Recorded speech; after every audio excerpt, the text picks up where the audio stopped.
In this section, I will administer a remote system using SSH. SSH, or the Secure Shell Utility, can be used to make a connection to a remote system and issue shell commands.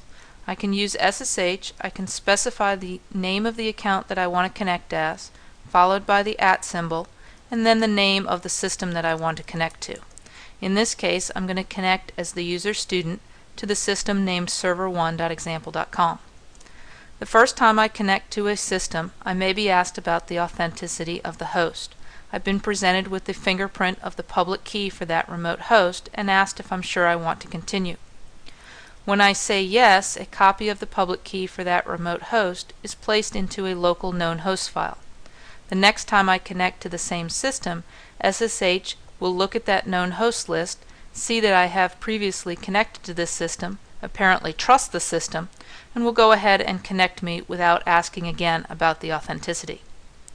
Now that SSH has made an encrypted communication with the remote system, it's able to prompt for the password for the account that I want to authenticate as. Once I provide the password, I'll be given a remote shell or a prompt on the remote system. In fact, my prompt will even show that I am sitting at server 1, whereas I originated my SSH connection from the desktop 1 system. Now that I'm on the remote system, commands that I type on that remote system are run on the remote system. They're simply displayed in my current window. In fact, the command hostname is a command that can show what system that I'm actually sitting on at the moment. If I want to run a graphical application, I find that my default settings for SSH tell me that I cannot open the display.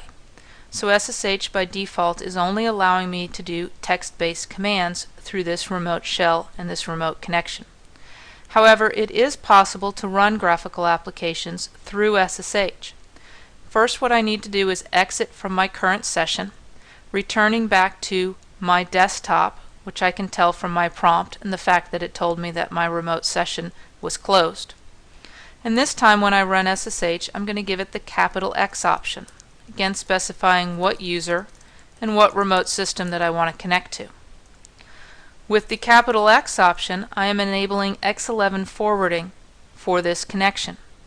And this will allow me to run a graphical program, and it will pop up locally on my local desktop. This is an X application, so my local desktop does need to support displaying an X application.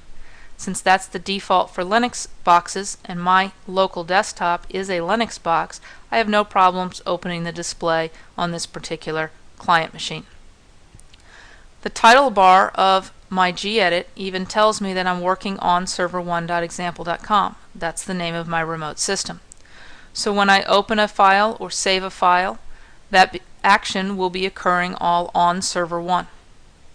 When I'm done working with the graphical program, I can close it or quit it, get back to my remote shell prompt, and when I'm done with the remote connection completely, I can go ahead and exit out of the remote system, returning to my local desktop. It's not uncommon when you've run a graphical program through SSH that your SSH does not terminate cleanly or quickly. You can speed up the process with a Control-C. This will go ahead and terminate the rest of the SSH connection to the remote host and return me back to my local client prompt, in this case desktop 1. The third way that I can use the SSH command is to have SSH connect to a remote host and run a command and exit all in one step. To do this, I use SSH, I specify the user and the system that I want to connect to, and then I add the command that I want to run on the end of my command line. I'm prompted for the password. It will then on the remote system run the command hostname, present the output locally, and automatically exit from the remote connection, returning me back to my desktop 1 system. Earlier I had run the host command while I was in an interactive shell on the remote system. This time I've had SSH run it for me and go ahead and exit immediately afterwards. If my command is a little bit more complicated, it's a good idea to put the command that I want to run on the remote system inside of single quotes. For example, if I want to do a long listing of the temp directory on the remote system, I'd put the entire command that I want to run inside of single quotes.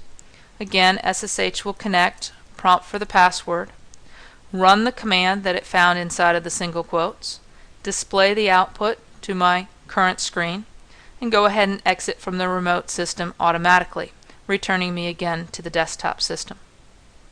So there are three ways that I can use the SSH command.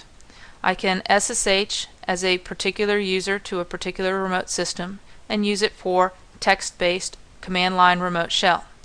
If I include the capital X option, I also have the ability to run a graphical program on the remote system, but having that program display locally wherever I'm sitting. And the third way is to use SSH to connect to a remote host, run a specific command, and exit automatically at the end of that command.